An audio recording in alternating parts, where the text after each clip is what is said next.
Hello, everyone, and welcome back to the Mad Science Lab on the Fantasy Football Universe. I am Aaron St. Dennis. Follow me everywhere at FF Mad Scientist. Joined today by Chew Russell. Follow him at Father Dynasty. It's been like that all day. I've been tongue twisting myself all day. I don't know. I've got a 3-day weekend here. I'm about to conclude, go back to work tomorrow, and I've been talking myself in circles all freaking day. But how are you doing? Hey, I'm glad to be here talking circles with you. Good. That's the spirit. We're going to be talking circles about the 2024 Carolina Panthers. But before we do that, was it Kuechly and McCaffrey? Oh, yeah. I got to zoom in. Before we do that, you want to tell everyone where they can find you and your work. Yeah, so you can check me out on Twitter at Father Dynasty. I have the YouTube channel, which is the Father Dynasty podcast. Been on a bit of a hiatus this offseason, but we'll be picking back up closer to the season. And then you can check me out. I am one of 3 co-hosts of the Fantasy Assessment over at GoingFor2 Live. Sweet. Let's get into this. Starting with the quarterbacks, we've got Bryce Young, finished as QB 23 in his rookie season, going as QB 26 right now. Andy Dalton, QB 52 last year, going undrafted. What are your thoughts here? Bryce Young certainly can't be this bad, we hope.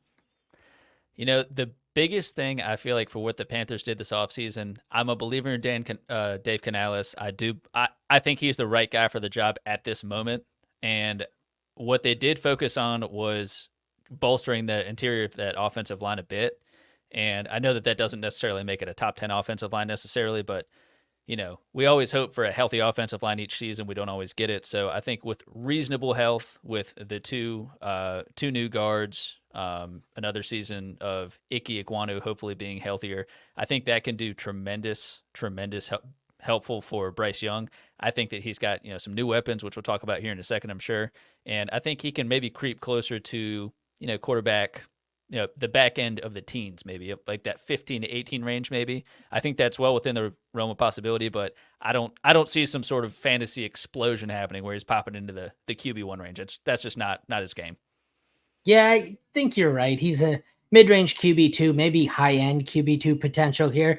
I think he's kind of got a similar fantasy skill set we've seen out of Derek Carr. I don't think they're the same quarterback, but Derek Carr was just kind of an unexciting QB 15 to 18 every year. I mean, I feel like the ceiling could be higher for Bryce Young, but he's going to have to definitely take a step forward here. I wasn't a big fan of him out of that draft class. He was my QB4 coming out of the class. I had it ranked Richardson, Stroud, Levis, and then Bryce Young. I was a big Levis guy. I guess he hasn't looked much better than Young, but I still think there's a shot. I've got some cheap shares of Young here. I'm not completely out. I don't think this is necessarily a Zach Wilson. I just don't necessarily think he is he's not the Andrew Luck stud quarterback they were hoping for at 101, but I think he's still a serviceable NFL quarterback. Moving on to one of the more undervalued players that I have a lot of shares of, the running back here, rookie Jonathan Brooks out of Texas, going as RB27, followed by Chuba Hubbard, Miles Sanders, Rashad Penny, Raheem Blackshear, and Mike Boone. I thought Rashad Penny was retired with a neck injury, but that's just me. I'm all in on Jonathan Brooks here. I don't really care for Hubbard, Sanders, Penny, Blackshear, or Boone, and I just think I get it. He's a rookie. This probably isn't going to be a bell cow situation, but I think very soon, very early in the season, this could be very heavy Jonathan Brooks. I think if he's healthy, he's easily the best player on this, or best running back on this roster. What do you think? I'd say no question, a healthy Jonathan Brooks is far and away the best running back on this roster. My biggest concern is, is he healthy? That's the biggest thing. I mean, Yeah. seeing how we've how it's been thus far through off-season camps, it seems like they're easing him along. Again, they have no reason to hit the gas pedal yet. But my concern is with later in the season of when it happened with his injury. The talent is no doubt there, but what I do think the value, at least if we're looking at here, Chuba Hubbard, I think is going to be a tremendous play here in the first couple of weeks of the season. I do think he will certainly kind of recede into the back, and he's going to be a firm, at best 1B, likely just flat out 2 to Jonathan Brooks' 1. But overall, I think once Jonathan Brooks, they give him the reins and kind of like let him run wild. Yeah, Canales has spoken about. He said, "Why we need to run the ball. We need to establish the run so that the pass can flourish." And he's made no bones about it. That's exactly what he's going to do. Yeah, I don't know. I don't want to get carried away here with the comp, but I get he's not Jonathan Taylor, but I see this similar situation to rookie Jonathan Taylor, where I think you're right. He's got the injury. He's going to take some time to ramp up here. But Jonathan Taylor did the same thing with Zach Moss. Well, not Zach Moss. I had it in my head and I just drew a blank. Who was ahead of him? Marlon Mack. Thank you. It was Marlon Mack. That's who it was.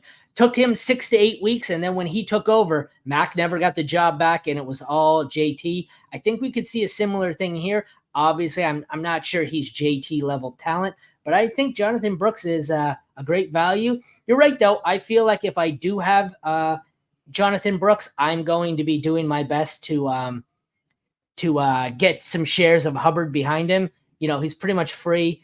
Can have him for the first few weeks of the season, and then maybe look to, after 3 or 4 games when they start the whispers of, Brooks is coming back off the IR in 3 or 4, if he's on the IR in a few weeks, try and bail and get something for Hubbard, and then just switch over to Brooks. Yep.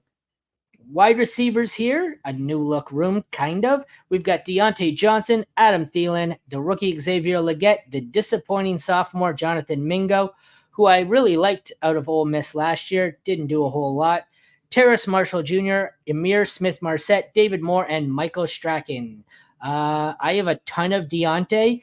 He has been going criminally low in drafts all offseason. It's starting to catch up. It's been him and it's been Jerome Ford for me. Both are starting to catch up in the market, and they are no longer an insane value. They are still a value, but I think today in one of my drafts, I had them both bookmarked outside the top outside of round 10. I've been getting them in like 11, 12, 13. And I think in my draft today, both of them Deontay went round 6 or 7 and Ford went 8 or 9. So the ADP is starting to catch up. All these podcasts saying, Deontay and Ford are undervalued. But what are your thoughts here on the wide receiving core? I am in complete lockstep. The day that trade happened with them getting Deontay Johnson, I didn't think a seismic shift, but I thought that there was going to be a noticeable shift. Chew? Yeah. I sorry to interrupt you. I'm going to get you to keep talking here for wide receiver for 1 minute. Yeah. I got to go that way quickly to make sure my kid doesn't burn the house down cooking burgers. Smart. Tell us about wide receivers. I'll be right back. Right on. So Deontay Johnson, I think that he is not as good of a value as you mentioned. I know that the market has slid a little bit, but I think when you're looking at what he has done in Pittsburgh and him joining Carolina now, what Adam Thielen did last year, him 100+ targets. This guy's 33 at this point, I believe. He's not the receiver he used to be, and I'm not saying Thielen and Johnson are the same player necessarily at any point. But I think what is a tremendous point of emphasis is Deontay Johnson is a guy who's going to be getting 120+ targets. That's the floor.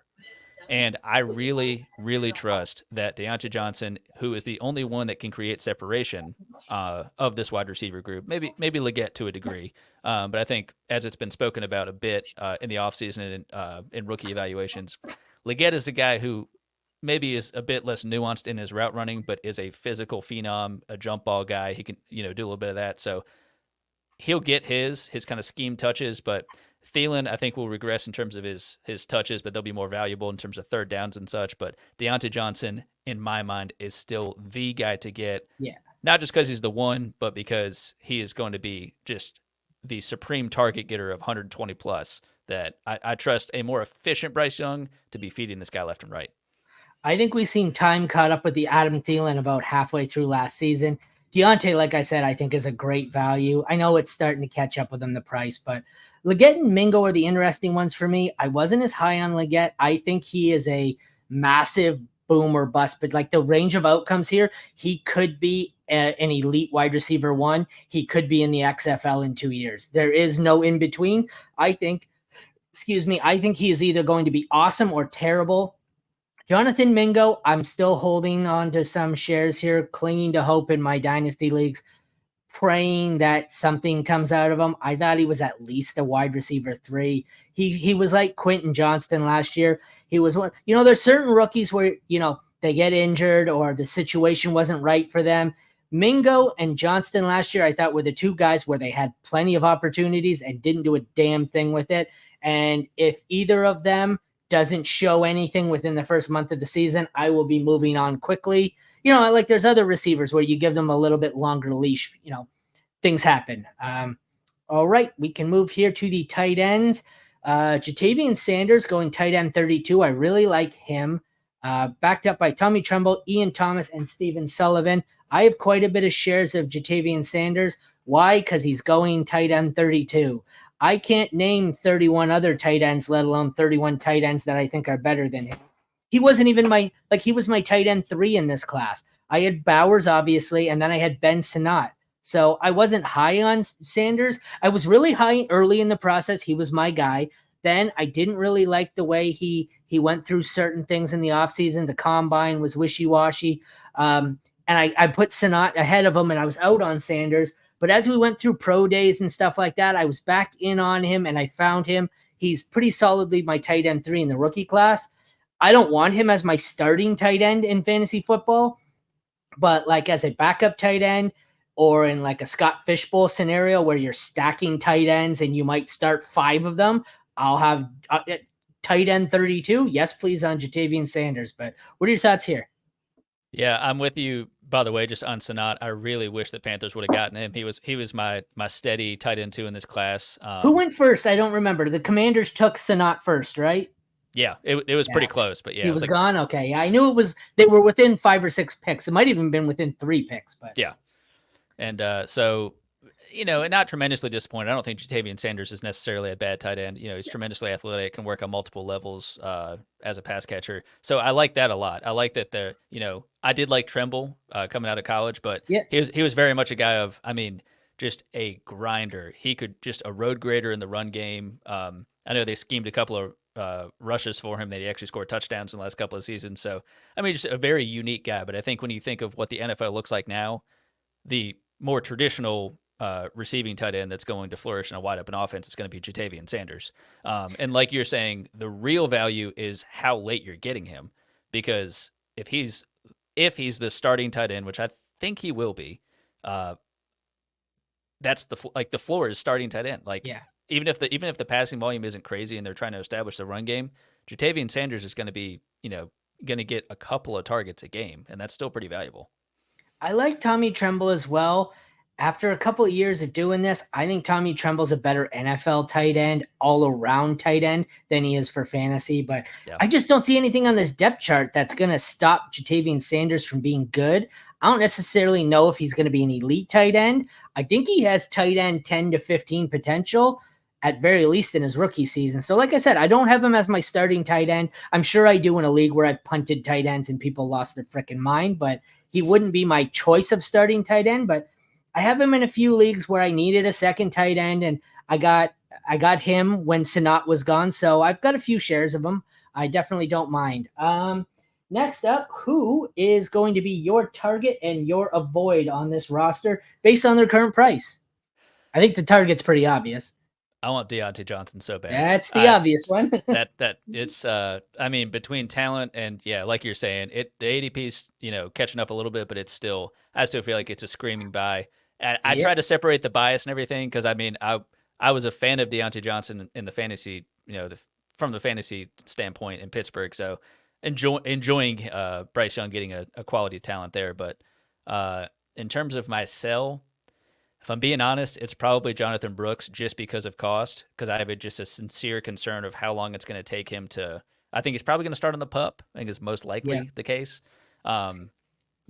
This was a tough one though to find and avoid, because like you said, there's no expensive costs for me. As much as I like Brooks, the avoid for me was between Brooks for avoiding. I was even thinking Thielen, and not because Thielen's expensive, just because I think I'd rather take a shot at this point in his career on Xavier Legette, slightly cheaper than Thielen. But I agree, Brooks as well. Yeah, it pays to have when the team was 2-15 last year. not a lot of people in fantasy are looking at this saying, I need a piece of this offense. So Very, very much so. All right, let's get to the fun part now. You are a Panthers fan. If you project them to have anything under 12 wins, they will be last in the NFC because apparently every analyst who you have do their own team is a bit of a homer. So that's how we roll here. So I will name the game. You say win or loss. Week 1 at New Orleans. win. Oh, shit. They're going undefeated already. Week 2, home to the Chargers. Loss. Okay, week 3 at the Raiders. Loss. All right, week 4, home to the Bengals. Loss. Week 5 at the Bears. Loss. Week 6, home to the Falcons. Break the skid with a win. There we go. 2 and 4. Week 7 at the Commanders. Back to loss. Week 8 at Denver. Win. There we go. 3 and 5. Week 9, home to the Saints. Sweep the Saints at home. Win. Oh, I'm a Saints fan. That's lovely. It's not completely unrealistic. The Saints are going to be bad. Week 10, home to the Giants. Before the bye, get another win. All right, you have them 5 and 5 going into the bye week.